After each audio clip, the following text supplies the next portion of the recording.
Estão a ouvir lá atrás? Estão a ouvir aí atrás? Tem que se calar. Se ouvir, tem que se calar. Não. Tem que se calar, desculpa.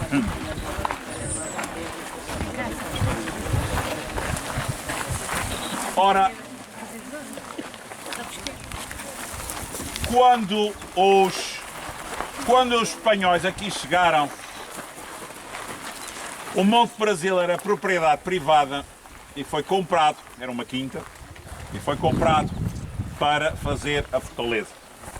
O que havia era na costa, por aqui fora, vê-se melhor do lado de lá, portanto é escusado eu estar a falar nisso aqui, havia algumas fortificações que tinham sido construídas na época da resistência do período Crato, segundo o plano de um homem chamado Tomás Benedito, ou Tommaso Benedetto, italiano, um dos tais arquitetos contratados pelos reis de Portugal e de Espanha, conforme, para fazerem fortificação, que no nosso caso, por acaso, é curioso, porque faziam uma coisa muito interessante. Eles contratavam um ou dois engenheiros bons e pegavam em gente nova portuguesa e encostavam a eles para irem ajudando e aprendendo. Quando os engenheiros regressavam à Itália ou à sua terra, tinha havido uma transferência de conhecimentos e tecnologia muito apreciável.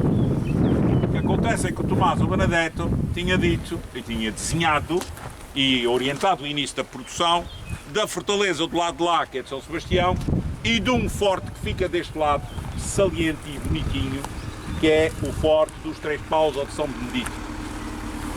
Havia um de 2 paus, que é aqui, o de 3 paus, o de São Benedito, e depois lá ao fundo havia o de Santo António. O resto era uma costa simples. Os espanhóis o que fazem é construir esta parte para bloquear o istmo e depois construir um pano de muralha que vai ligar todas essas fortificações do lado de Angra ou do lado do Fanal. Vão fazer o quê? No fim de contas, as antigas fortificações vão funcionar como se fossem baluartes na linha de muralha que eles fazem de ligação. Eu parei aqui só por um outro pormenor, que é esta muralha falsa que aparece em vários lugares. É mais baixa, dá a ideia que pode ser mais fácil de aceder quem está fora, consegue-se disparar mais baixo porque a muralha é muito alta, mas se alguém conseguisse entrar, reparem que isto é um quadrado, é vazio lá dentro.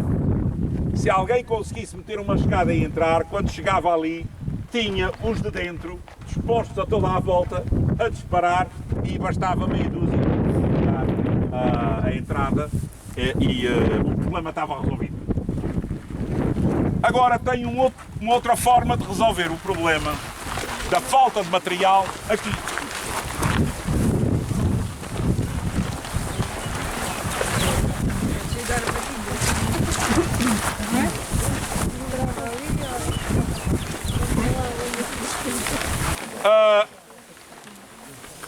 A pólvora é uma coisa complicada, por isso é que toda a gente tinha grande fé em Santa Bárbara. A sério, Santa Bárbara era uma padroeira muito respeitada. Não, pelos soldados, porque o fogo era uma coisa muito tremenda, sobretudo os trovões e os raios e os coriscos. Aquilo ali atrás que nós passámos agora há pedacinho é um paiol da pólvora do século XIX.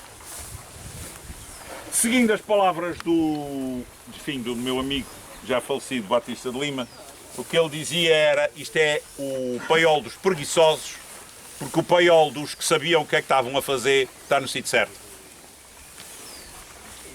Se a pólvora explodir, convém que ela fique confinada. E portanto o que eles fizeram foi um paiol lá em cima, ao pé do Pico das Corvinhas, que está já no início da caldeira, portanto se houver uma explosão, além de que já está longe do tiro de alguém que queira disparar. É chato porque é preciso ir buscar a pólvora lá acima, mas pelo menos é que está lá, está segura, garantida, guardada e não faz mal a ninguém. Já agora, para ficarem com essa informação, este acesso que nós usamos agora para o Monte Brasil não existia até 1953, 55. Entrava-se pelo portão dos carros e virava-se por aqui fora. Entrava-se pelo portão dos carros e subia-se até àquilo que aqueles que estiveram na tropa sabem, o parque alto. Ou seja, subia-se mais um pedacinho em frente e depois aqui há direto, nós vamos depois ver lá, e há direto os dois caminhos, um que vai para Santo António e outro que vai para a Caldeira. Porque o caminho de Santo António e este são caminhos que interessava darem diretamente à Praça de Armas e ao Pátio de Artilharia, porque muitas vezes a artilharia não estava na muralha, a artilharia estava guardada no Parque de Artilharia, e quando havia a coisa que hoje em dia dizem o estado de prevenção alfa ou outro, quando o estado de prevenção parece que há piratas por aí, toca a tirar a artilharia nas carretas e ela vinha ou por aqui diretamente para os seus pontos, ou ia por ali, desculpa o homem da câmara que eu já estava a fazer barulho, ou por ali, que tem depois umas ladeiras de onde em onde, que facilita a descida da artilharia. Este caminho foi feito quando houve a negociação entre a Junta-Geral do Distrito Autónomo e o Ministério do Exército para que a parte de cima do Monte Brasil fosse cedida, emprestada para parque. Por isso é que a gente, para entrar nesta parte, temos de ter alteração militar, a coroa do Monte Brasil a partir dos 100 metros está entregue à autoridade civil. Acontece que a pólvora estava longe e no século XIX fizeram este paiol, que resolve o problema desde que não haja inimigos do lado de fora. Vocês estão a ver, isto está mesmo encostadinho à muralha. Se alguém soubesse que o paiol estava ali, bastava 1 ou 2 tiros de lá e que tabum. Agora, estas 4 torrinhas que estão do lado de fora, agora não têm, mas deviam ter, eu ainda sou do tempo, tinham uns ferros, para aí de 1,5 metro de altura, que eram para-raio. Portanto, tinha 4 para-raios, por causa de Santa Bárbara. A fé em Santa Bárbara já não era tão grande, portanto aí a gente põe uns 4 para-raios para... Pasta, exatamente, pasta. Que é a forma de enganar, resolvendo o problema na mesma. Eu falei-vos da artilharia e da muralha grossa. Acontece que é muita pedra. Em zonas onde provavelmente o problema não será tão forte, faz-se uma muralha aparentemente resistente do lado de fora, mas apoia-se em cima de arcos do lado de dentro, que é o que está aqui. E ao apoiar em cima de arcos do lado de dentro já não é preciso gastar metade da pedra, mas se houver um tiro que bata lá, o arco quebra, o pedaço entra e, portanto, o bloqueio físico continua a existir. Portanto, consegue-se fazer uma muralha mais barata, num lugar menos complicado, mas ao mesmo tempo consegue-se resolver tudo isso. Ou seja, a própria construção da fortaleza tem todos esses pormenorzinhos que dá um catálogo. No fim de contas, quem pega nos manuais de construção de fortificação do século XVI, XVII, isto tudo que está aqui, está tudo lá. Quando não houver pedra, quando for assim, para obstar a isto, para conseguir aquilo, para garantir, para prevenir, e tem essas normas todas. E depois é uma questão da gente chegar aqui e encontra todas elas espalhadas. É a muralha low cost. É.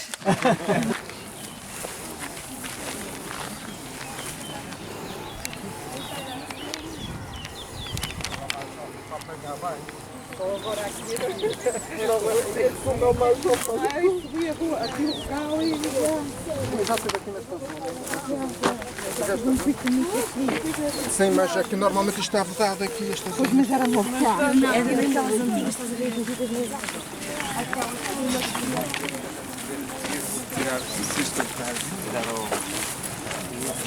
Mas é que a malta toda, a resposta muitas vezes que as agências de turismo dizem é uma manhã para Angra. Aproveito para ver uma coisa.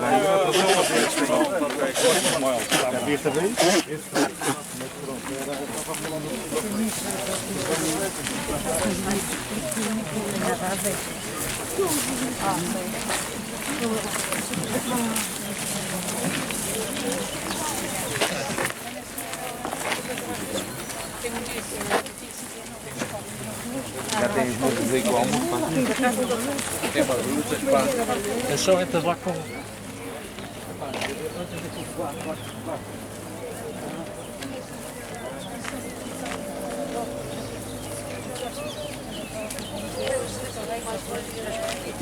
É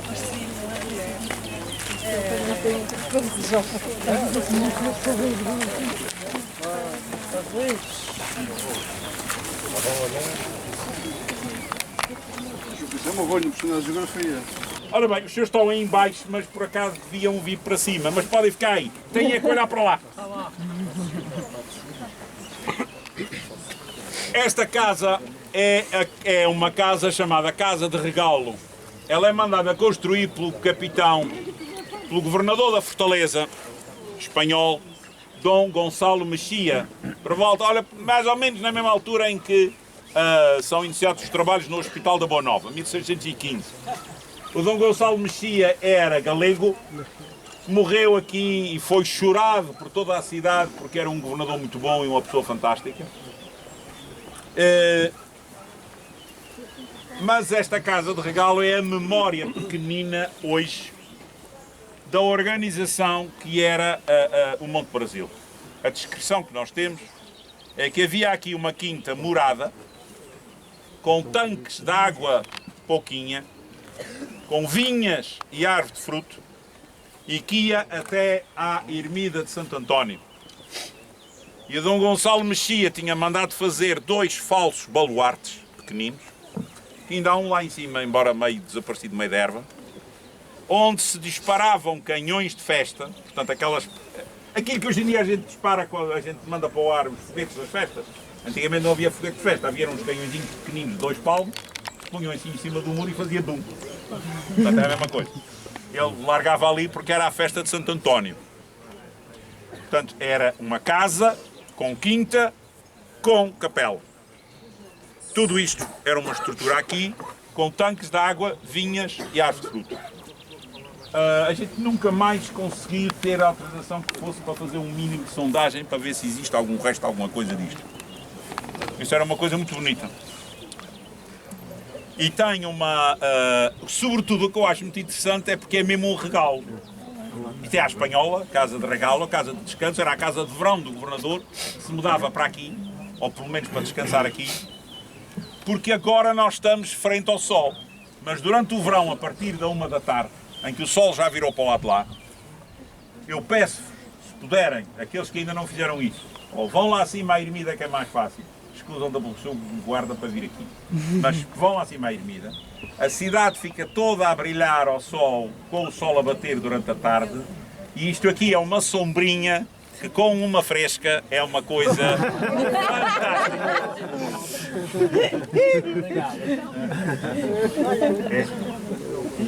Por isso é que alguém que não, pode ser frescões.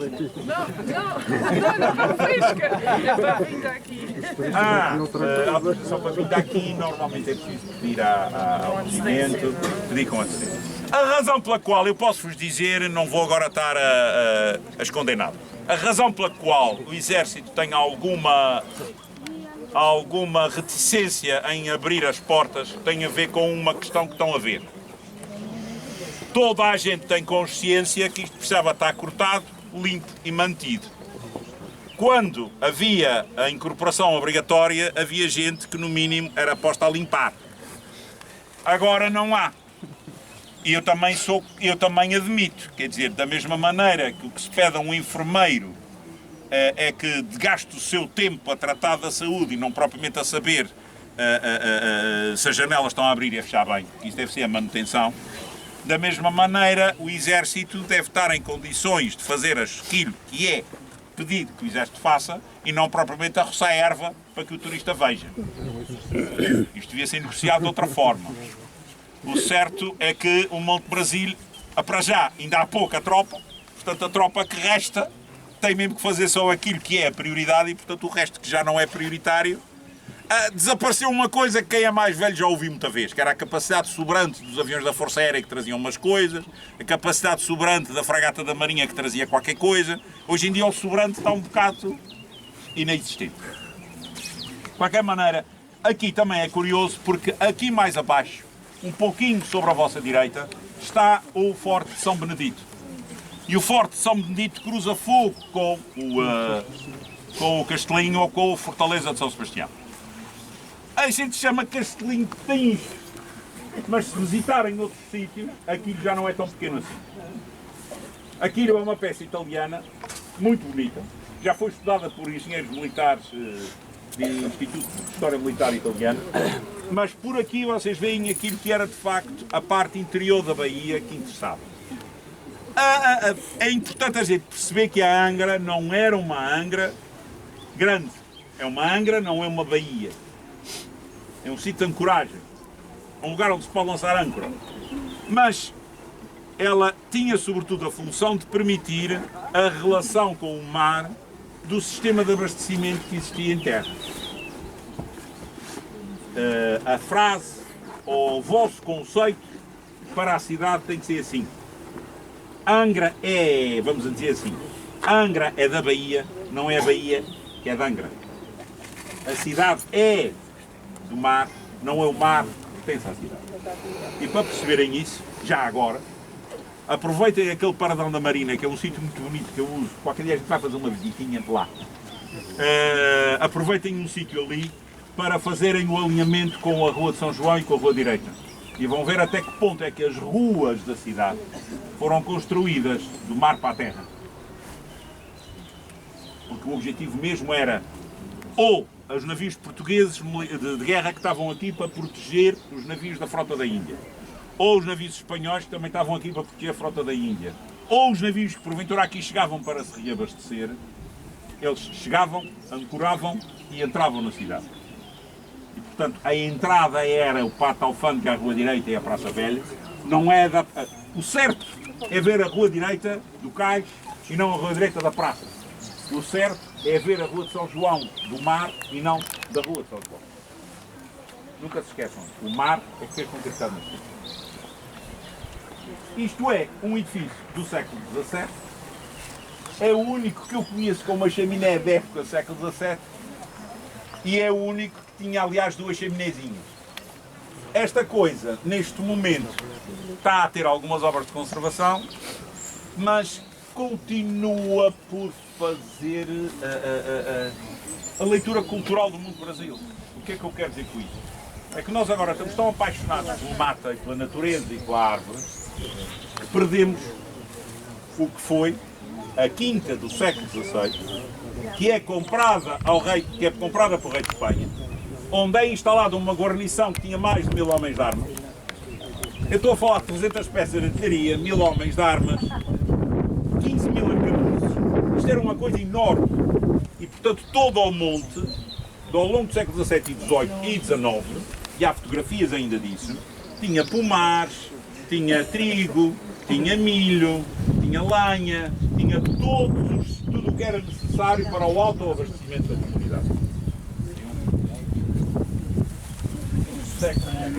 No final, quando eles ficaram cá eram 1500. Quando há o cerco eram à volta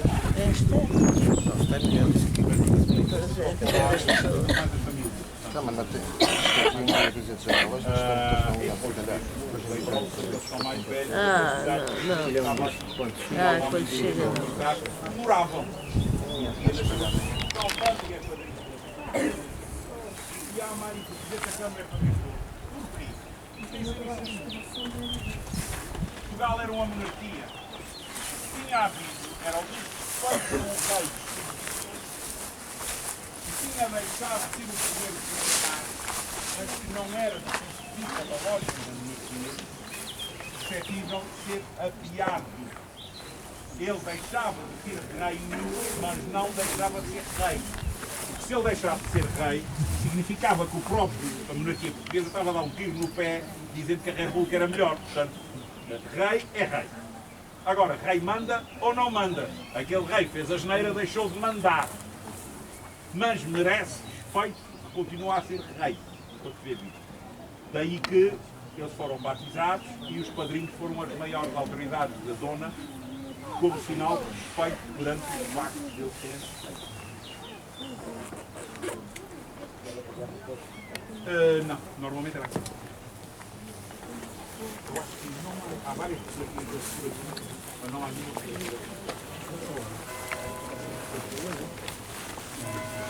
Agora vamos. Então agora para. Já parei há pouco ali. Já parei nessa ponta final agora.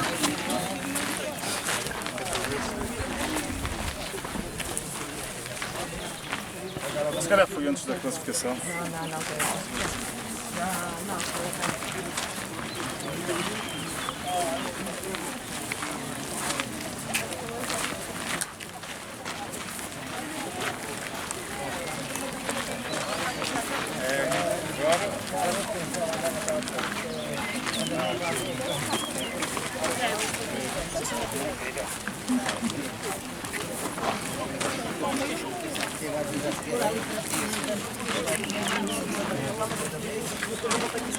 Nunca mais dizer que não vais fazer.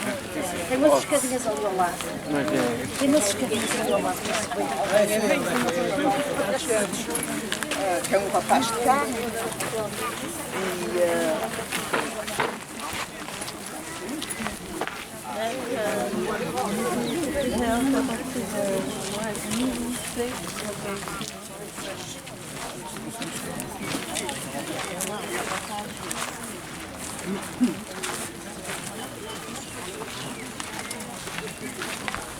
Estás bom?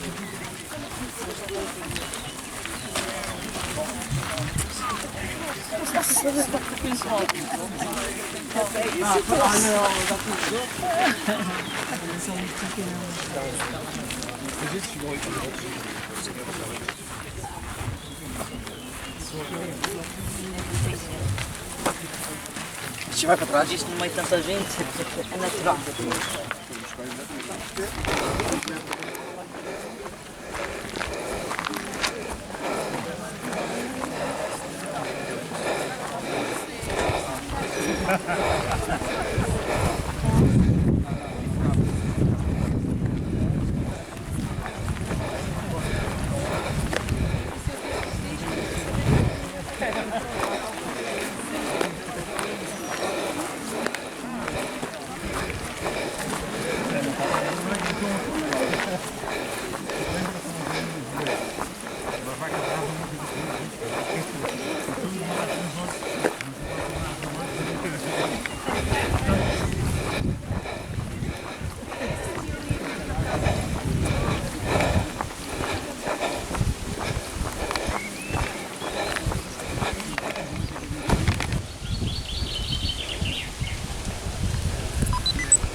Então pronto, constrói a pressão. Quando constrói a pressão, vai ser de cima para baixo. Olha para cima e olha para baixo. Sem papado e aquele senhor que sai lá atrás. É assim. Já agora tira aquele sinal. Não é volta com o sinal.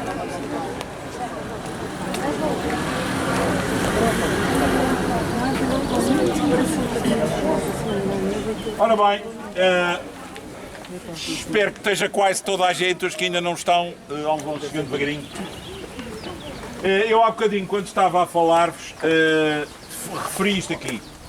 Este caminho que nós vemos agora aqui tapado, na realidade era uma ladeira que vinha encaixar diretamente aqui e continuava. Este caminho de cima era o caminho da Caldeira e este era o caminho de Santo António.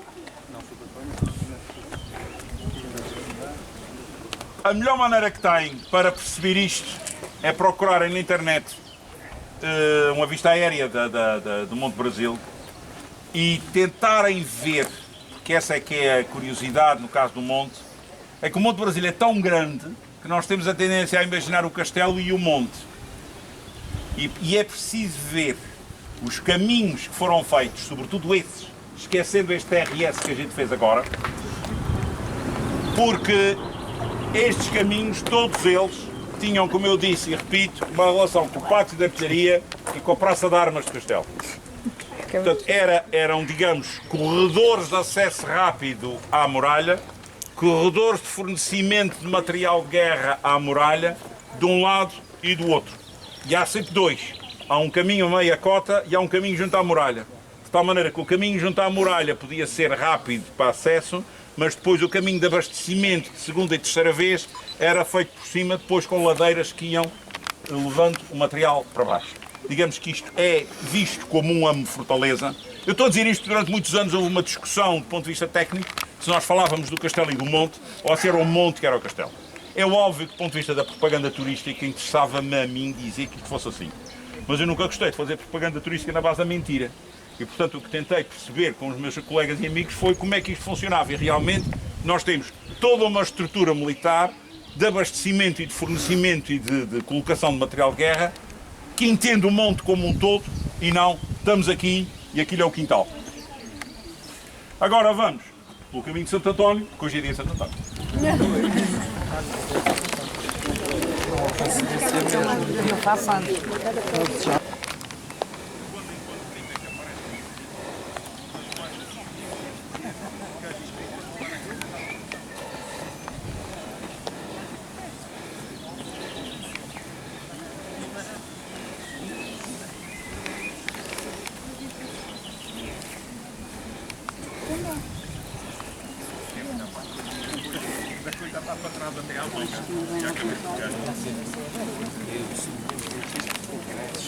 Pois é, tem vindo aqui.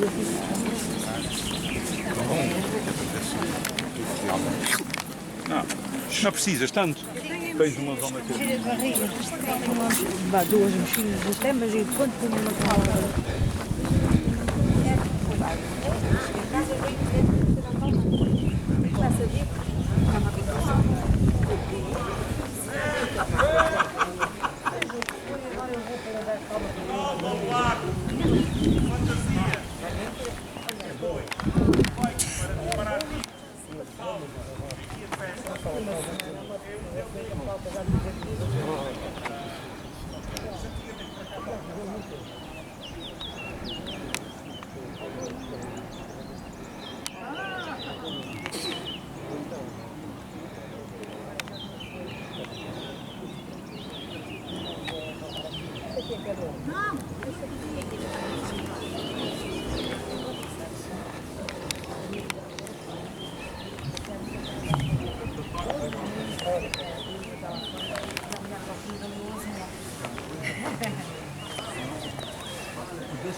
Isso é uma festa em honra de Santo António. Ah, é? Obrigado. Isso é a ermida de Santo António. Obrigado. Agora se as pessoas entram lá dentro.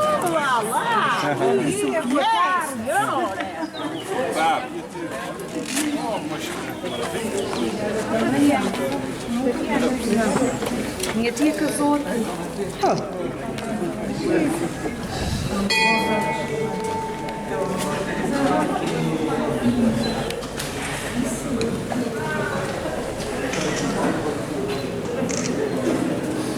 Santo António. O dia deles.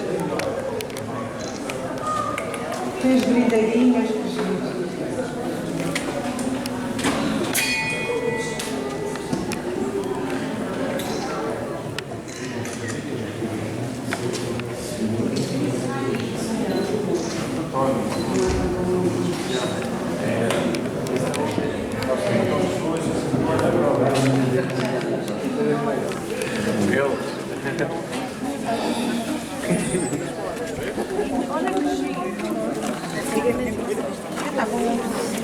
Já não a vejo há tanto tempo.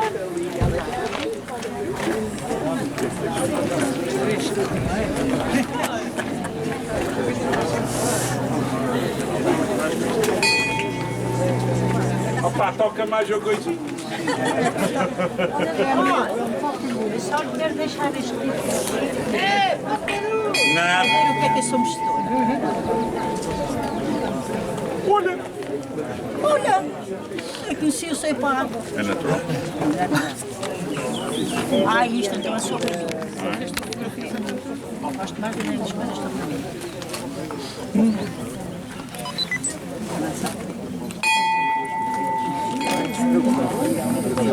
É a senhora que trata daí. Sim. Sempre com enfeites aqui da nossa. Dos bocheiros, confeites também da parede. Olha, o tapete, assim. As favinhas cozidas estão ali.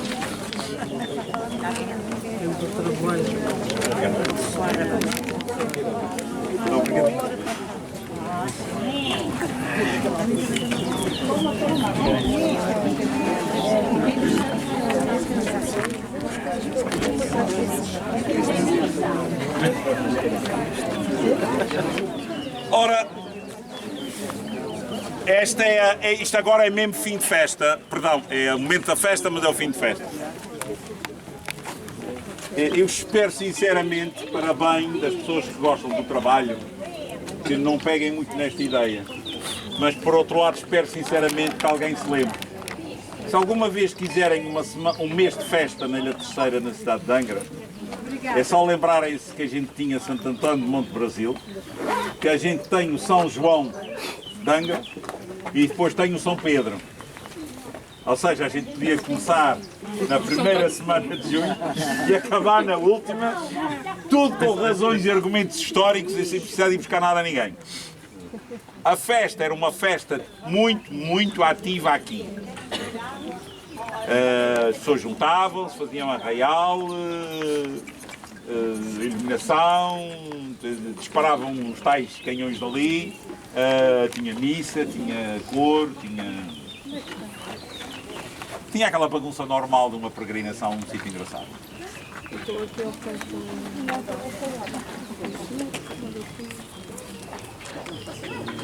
O que é que eu posso dizer mais? Não? Aproveitem ali que aquela senhora.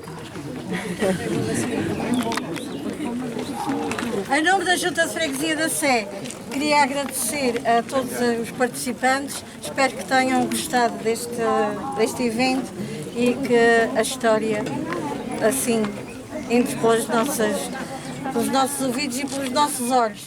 E que isto sirva de mola, quer para nós, quer para vós, de futuros passeios. Aqui, talvez, aqui com a colaboração aqui do meu colega de infância, o Dr. Francisco. Obrigada.